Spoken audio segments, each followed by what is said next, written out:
Is a picture of that particular scene. We're going to get to that in just a few moments.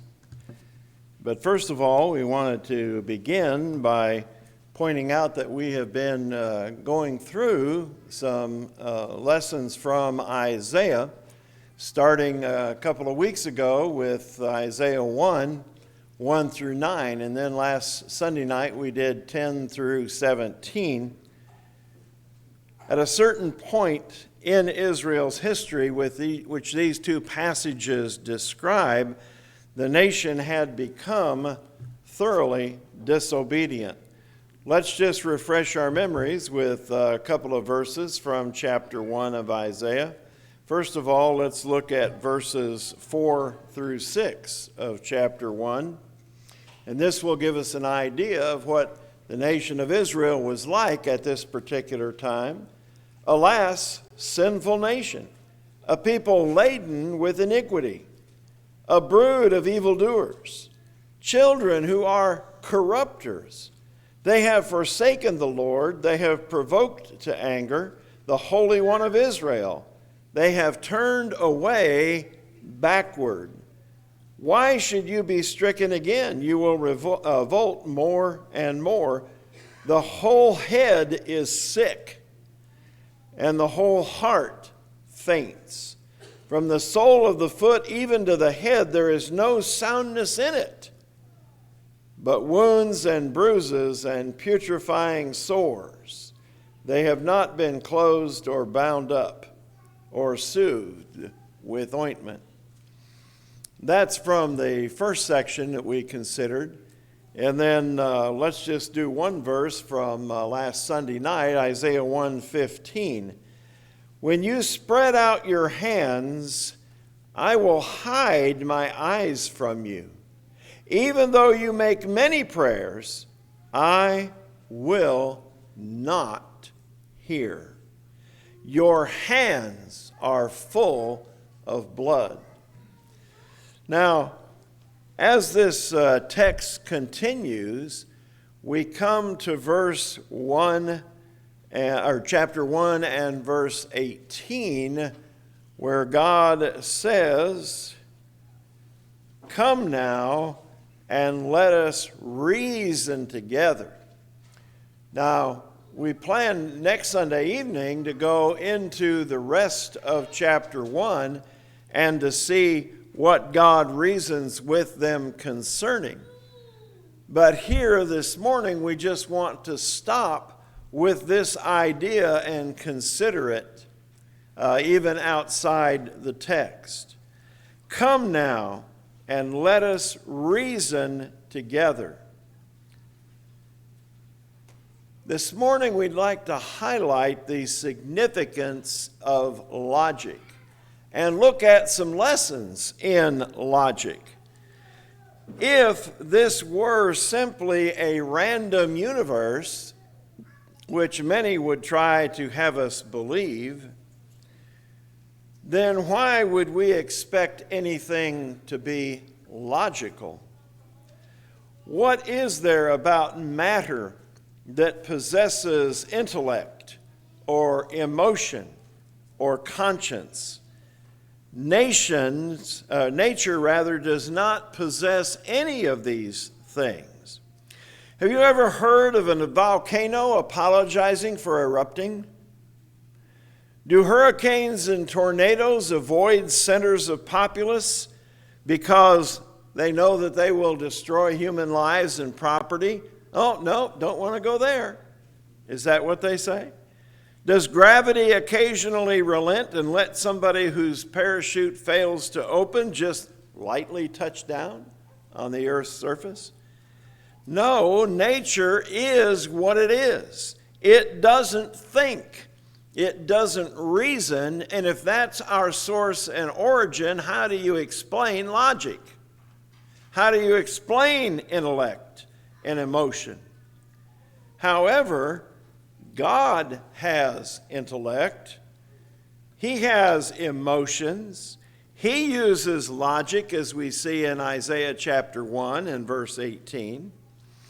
He created human beings in his image, as we are aware of from Genesis chapter 1, verses 26 through 28. Furthermore, all human beings can think logically. In fact, we do it every day. We may not call it that. We just do it because we have the thought processes. We don't sit at a stoplight and say, number one, the red light is gone. Number two, the green light is on. Therefore, I can go. We don't think that way, except maybe briefly in a quick moment. We just know that that's the way that it works. It works logically. God will reason with Israel about their sins. And as we said, we plan to look at that, Lord willing, more fully next week. But for right now, we'd like to look at some lessons in logic. And we're going to start out with faulty logic. Because not everything that people reason through or try to reason through comes out right. Sometimes we're guilty of reasoning falsely. But logic comes from God, and it works if it is applied properly. But many use faulty logic, like the two sons of Eli that we read about in 1 Samuel chapter 2, verses 12 through 17, and also verse 22. We'll be spending a lot of time in 1 Samuel if you'd like to follow along with some of these texts. In 1 Samuel chapter 2, verse 12, listen to the description of Eli's sons. Now the sons of Eli were corrupt. They did not know the Lord. And the priest's custom with the people was that when anyone offered a sacrifice, the priest's servant would come with a three-pronged flesh hook in his hand while the meat was boiling. And then he would thrust it into the pan or kettle or cauldron or pot, and the priest would take for himself all that the flesh hook brought up. So they did in Shiloh to all the Israelites who came there. Also, before they burned the fat, the priest's servant would come and say to the man who sacrificed, "Give meat for roasting to the priest, for he will not take the boiled meat from you, but raw." And if the man said to him, "They should really burn the fat first, then you may take as much as your heart desires," he would answer him, "No, but you must give it now, and if not, I will take it by force." Therefore, the sin of the young man was very great before the Lord, for men abhorred the offering of the Lord. When you chose to partake of that offering any way you desired, instead of the way God commanded, you had no respect for God, and you had no respect or reverence for the offering. Thus, they were perverting the offerings for their own purposes, and therefore were not pleasing to God. But there's one more thing in verse 22. Now Eli was very old, and he heard everything his sons did to all Israel, and how they lay with the women who assembled at the door of the tabernacle of meeting. Can you imagine anybody being that brazen that they would commit sin with those women right at the most religious spot in the community? It's just unbelievable how perverted these men were. And in fact, their father Eli warned him about it in verses 23 through 25. So he said to them, "Why do you such things?" And that, of course, is a very good question. He adds, "For I have heard of your evil dealings from all the people. "No, my sons, for it is not a good report that I hear. You make the Lord's people transgress. If one man sins against another, God will judge him. But if a man sins against the Lord, who will intercede for him?" Nevertheless, they did not heed the voice of their father, because the Lord desired to kill them. So they go into battle against an enemy, a long-standing enemy, one that's going to be their enemy for a number of centuries. They go into battle against them, and they are, well, who would have guessed this? Defeated. Notice 1 Samuel 4, verses 1 and 2. "And the word of Samuel came to all Israel. Now Israel went out to battle against the Philistines and encamped beside Ebenezer, and the Philistines encamped in Aphek. And then the Philistines put themselves in battle array against Israel, and when they joined battle, Israel was defeated by the Philistines. And they killed about 4,000 of the army of Israel." Notice verse 3 says, "And when the people had come into the camp, the elders of Israel said, 'Why has the Lord defeated us this day before the Philistines?'" Oh, but then they came upon a solution for that problem. "Let the ark of the covenant of the Lord from Shiloh come to us, and when it comes among us, it may save us from the hand of our enemies." Now, when they asked the question, why did they lose? Why didn't they try and find an answer to that question? Could it be the sons of Eli? Could it be the perversion of their offerings and their immorality?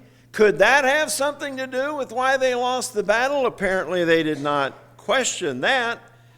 I guess they figured God should support them no matter what they did and no matter how ungodly they were. Ai was a former site of a battle loss. When they were conquering the land, they had great success at Jericho. They go to Ai and they're defeated. Joshua doesn't know why. God says, "Because there is sin in the camp. You have somebody who disobeyed me. I said, don't take any of the spoils," and they did. And so they found out who that was and stoned him and thus put away the evil among Israel. And then God was with them again and they were successful. Well, they have that example as a principle, a former one, but they don't ever think about that. They don't think, maybe there's something in Israel that's not right. Maybe there's sin in the camp. No, they don't go that. They just say, "Let's bring the ark of the Lord, and we can't lose." Well, they brought the ark of the Lord because God would surely not allow the ark to fall. I mean, this is the most sacred object that they had. God would surely not let that fall into the hands of the heathen. So we're going to win this battle. Let's read 1 Samuel 4, 10 and 11. "So the Philistines fought, and Israel was defeated. And every man went to his tent. There was a very great slaughter, and there fell of Israel 30,000 foot soldiers. Also the ark of God was captured, and the two sons of Eli, Hophni and Phinehas, died." Their logic was faulty. God does not fight for his people when there is sin in the camp. And so they learned a very painful lesson, 30,000 dead, and the ark taken by heathens. Now, you might ask, well, what happened to the ark? Well, we'll get back to that soon. But having seen illogic, having seen faulty logic, now we want to look at a few examples of proper logic that are used in the book of 1 Samuel. We mentioned previously that we all use logic, and so did Samuel the prophet. God commanded Saul to kill the Amalekites in 1 Samuel chapter 15 and verse 3. Let's read the verse to make sure we notice all that Saul was commanded to do. Now go and attack Amalek and utterly destroy. That sounds pretty thorough, doesn't it? And utterly destroy all that they have, and do not spare them, but kill both man and woman, infant and nursing child, ox and sheep, camel and donkey. So, what happens after the battle is over and Saul returns? Well, we go down to 1 Samuel 15, verses 13 and 14 to see what happens as they return from Amalek. In chapter 15 and verse 13,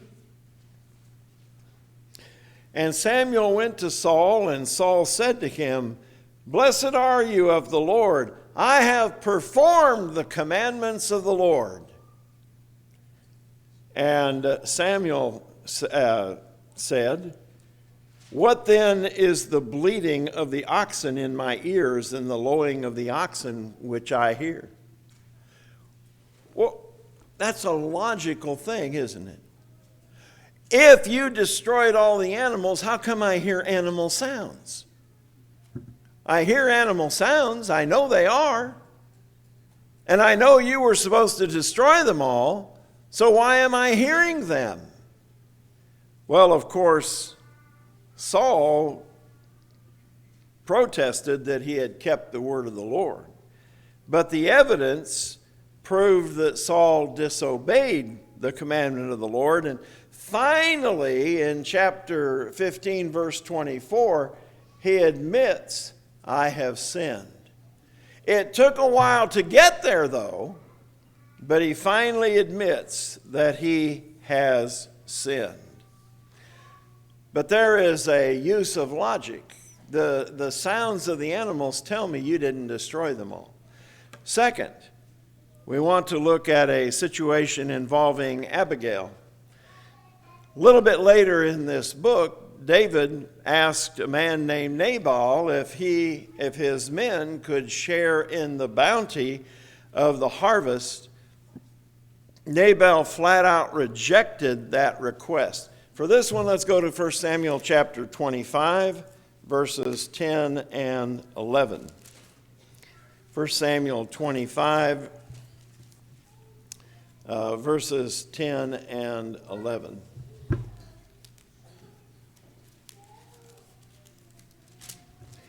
And Nabal answered David's servants and said, Who is David? And who is the son of Jesse? There are many servants nowadays who break away each man from his master. Shall I then take my bread and my water and my meat that I have killed for my shears and give it to men I do not know where they are from?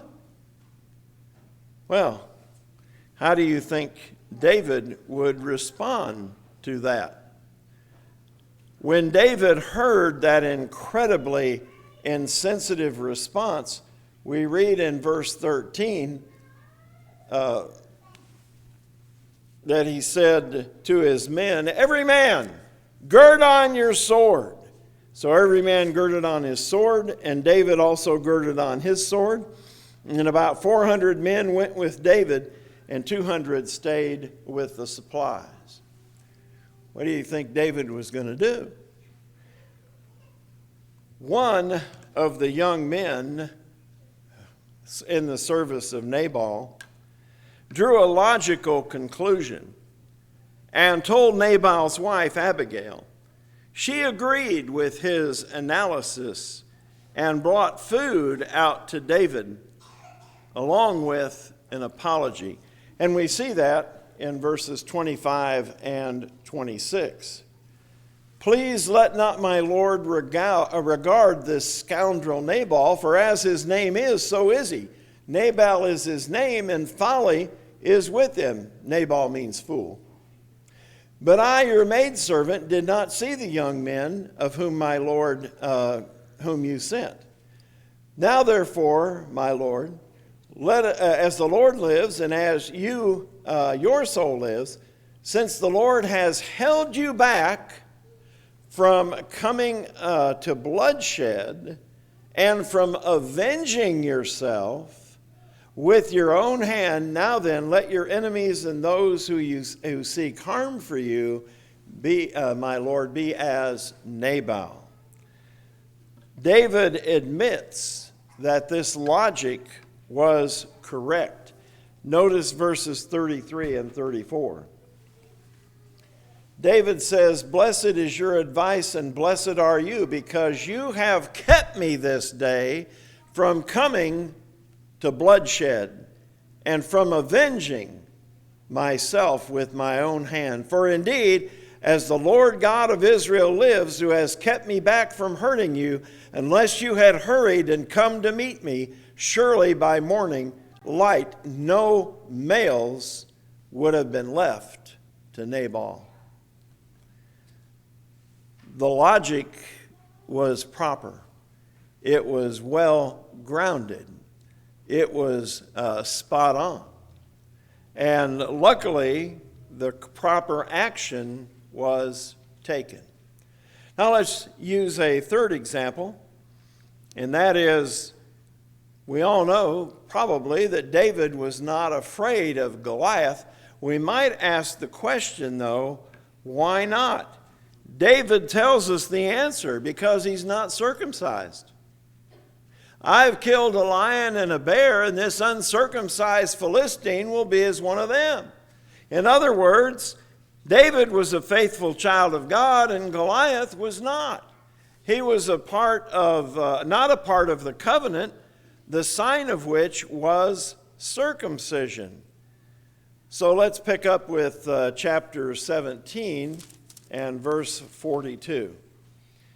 Chapter 17, beginning with verse 42. "And when the Philistines looked about and saw David,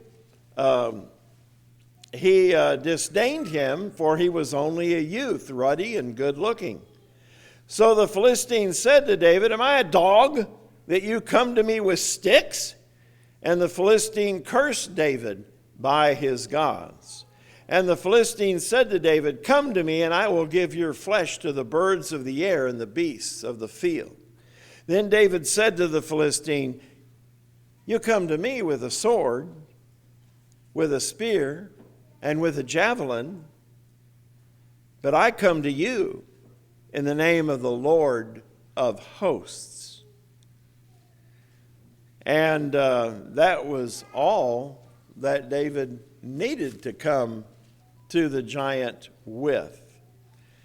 And then he says he will be giving him to the birds of the air, and Lord will deliver David out of his hand. Verse 46, "This day. In fact," he says, "I will strike you and take your head from you. And this day I will give the carcasses of the camp of the Philistines to the birds of the air and to the wild beasts of the earth, that all the earth may know," now notice this, "that all the earth may know that there is a God in Israel." That's what the victory was going to prove. That's what the victory was going to demonstrate. When David won this battle, everyone would know that there is a God in Israel who fights for his people. The battle is the Lord's. He will give you into our hands. Verse 47. So there is a logical conclusion then for both the Philistines and Israel, and that is that there is a God in Israel. But now, what happened to the ark of the Lord? Those are three examples of logic being used in the book of 1 Samuel. But let's go back to the Ark of the Covenant. What happened to it? We know that it was taken captive, and this was read in the scripture reading from chapter 5, verses 1 through 3.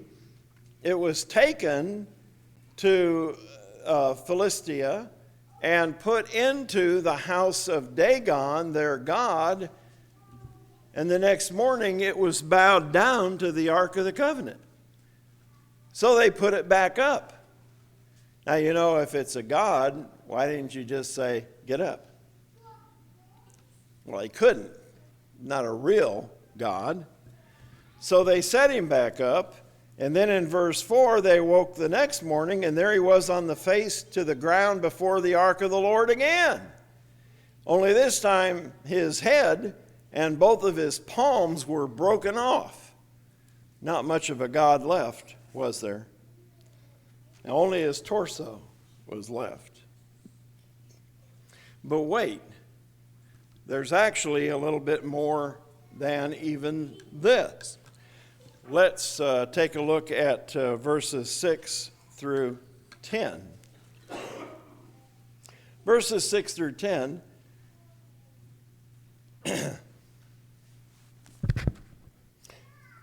But the hand of the Lord was heavy on the people of Ashdod, and he ravaged them and struck them with tumors, both Ashdod and its territory.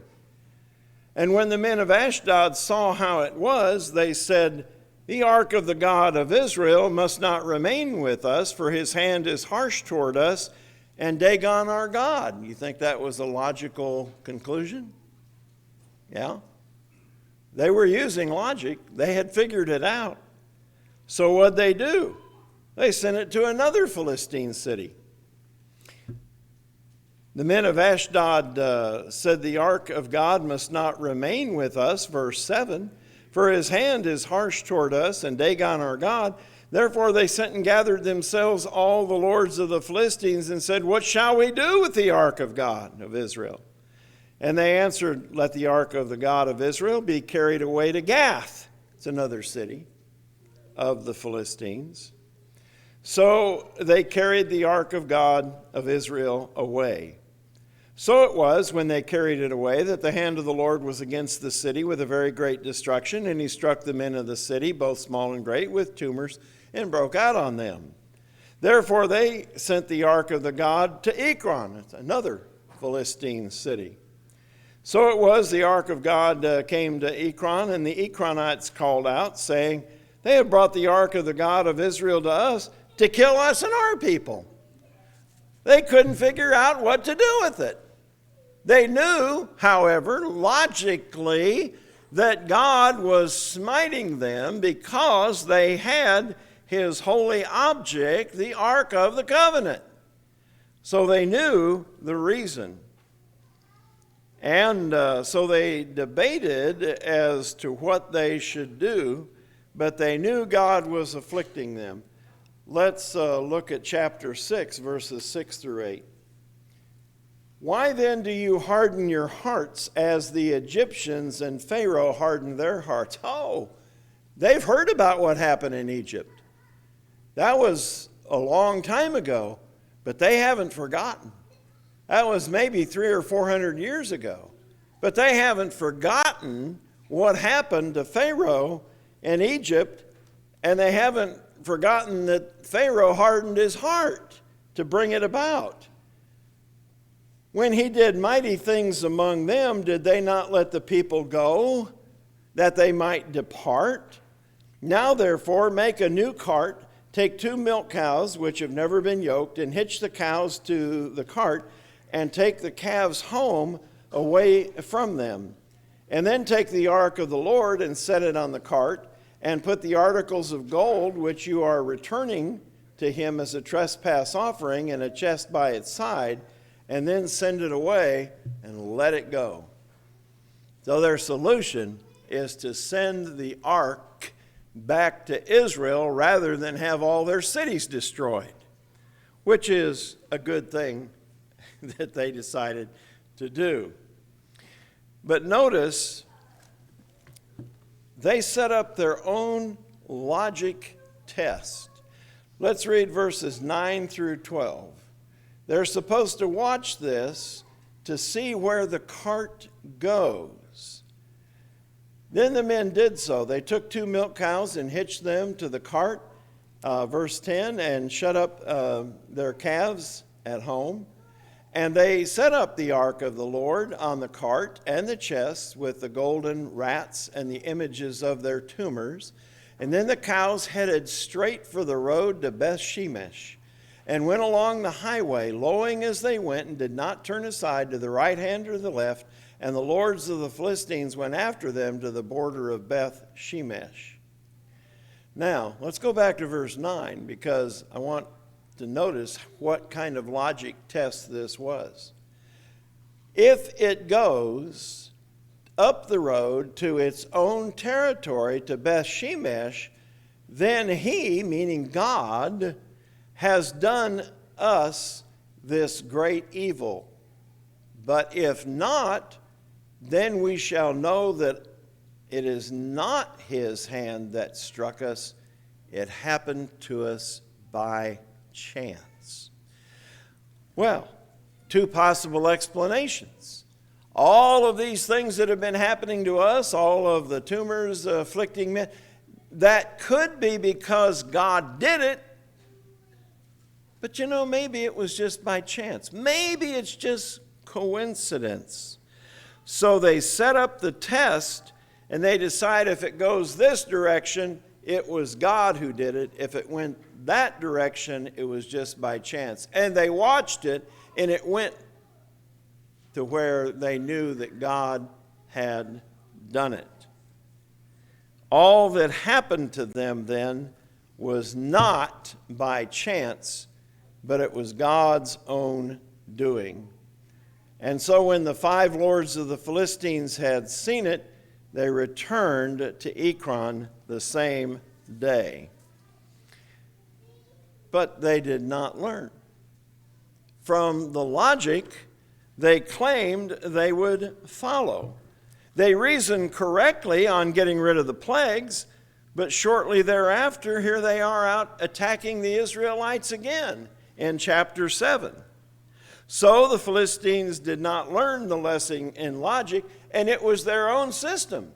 They set it up. Nobody said, try this. No, they determined what they were going to do. It goes this way, God's done it. Went that way, it's by chance. They know that it was God that did it, but they still end up attacking Israel again later on. And in a few years, they sent out Goliath, and we already saw how that ended. The point is that God provided proof that he is all-powerful to the Egyptians, to the Philistines. He provided the proof for his own people also. We must realize that faith is not just wishful thinking. It's based on evidence. Logic is persuasive. Unfortunately, people keep rejecting it. And of course, the question for each one of us is, what about us? What about you? A lot of times people say, I'm not sure how Christianity spread. I'm sure how it spread. It wasn't because they had an army, because they didn't go out and fight battles. It wasn't a matter of luck or by chance that it spread, because many Christians were put to death rather than worship Caesar. So here you have people not with an army, being put to death, and yet Christianity grows throughout the whole world. Why is that? As John put it, many other signs truly did Jesus in the presence of his disciples, but which are not recorded here, but these are written that you might believe that Jesus is the Christ, the Son of God, and that believing you might have life in his name. The evidence John wrote evidence. He wrote proofs. He recorded the miracles which were seen and observed by all. And he wrote those down so that you would have evidence to believe. And that's why we have faith. Do we believe, however? Or are we like those Philistines that set up a test and then say, well, yeah, I know it looks like God is the answer, but we don't really like that option. We should follow the evidence. And concerning salvation, it is that God speaks it, man believes it. Because of the evidence that is there, man obeys it, and then God saves him because he is obeying what God said to do. And in the case of salvation, one must repent of sins and be baptized for the forgiveness of those sins. Maybe you are ready to follow Jesus, or maybe not. Maybe you have more questions. Maybe you need to see more logic. Maybe you need to have some answers that come from the Word of God. We're ready to help you and assist you in that. Just let us know, and we will set up a study with you so that you can see what the Bible has to say concerning those things. If you need to obey the gospel this morning, or if you need to return, having once been a faithful child of God but wandered astray, let us know how we can help you while we stand and while we sing.